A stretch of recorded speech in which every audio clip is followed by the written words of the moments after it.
观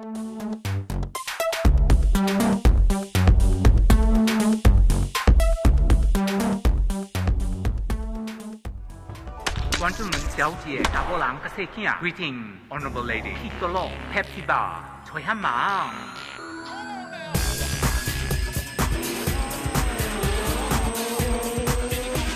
That being what it is, we made the record, we made the tape first, and we played the cassette at team parties all over Chicago for weeks and weeks and weeks. And the song started catching on. So we said, well, man, we should press this one up. And we pressed the record up, and maybe 2 or 3 weeks after we had pressed it, we were like, okay, we were trying to sell them at the concession stands, at dances that Jesse played at, and stuff like that. That wasn't really working. People didn't want to carry the record around.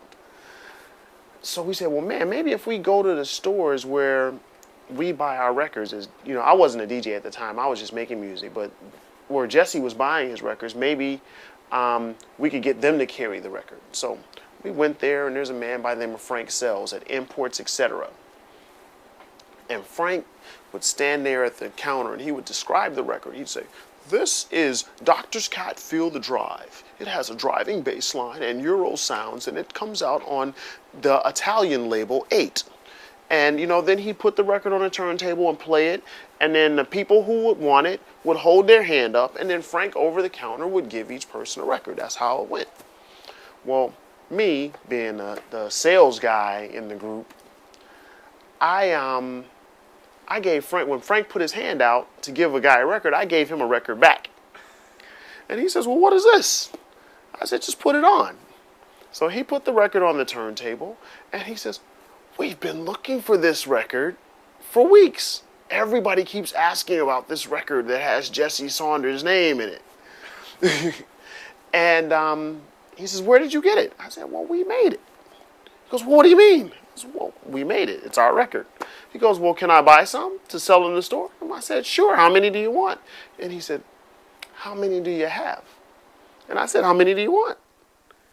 And he said, well, how many do you have? I said, well, I got 2,000 of them in the trunk. How many do you want? He says, we'll take them all. I looked at Jesse, and we went out to the car, and we got the records. We brought them in. We loaded them in. They inspected them to make sure that there were no damaged ones or anything like that. And then they wrote us. They said, well, what do you want for them? And me, I thought to myself, I said, well, we paid $1 for them.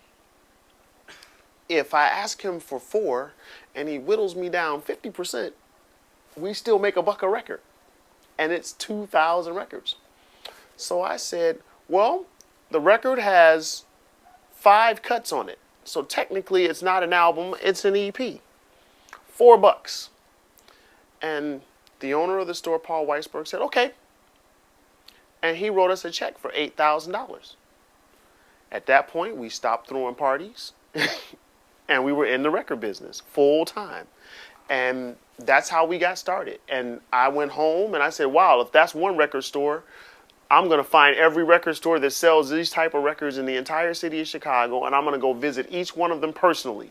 And that's what we set out and did. One store at a time, we sold records out the trunk of our car.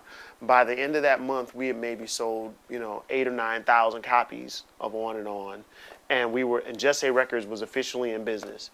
A few records later, we were interviewed by the local news because there was a 17-year-old and a 19-year-old running a nationally recognized record company out of the basement of his mom's apartment building. And that led to other opportunities, and here we are today, long story short.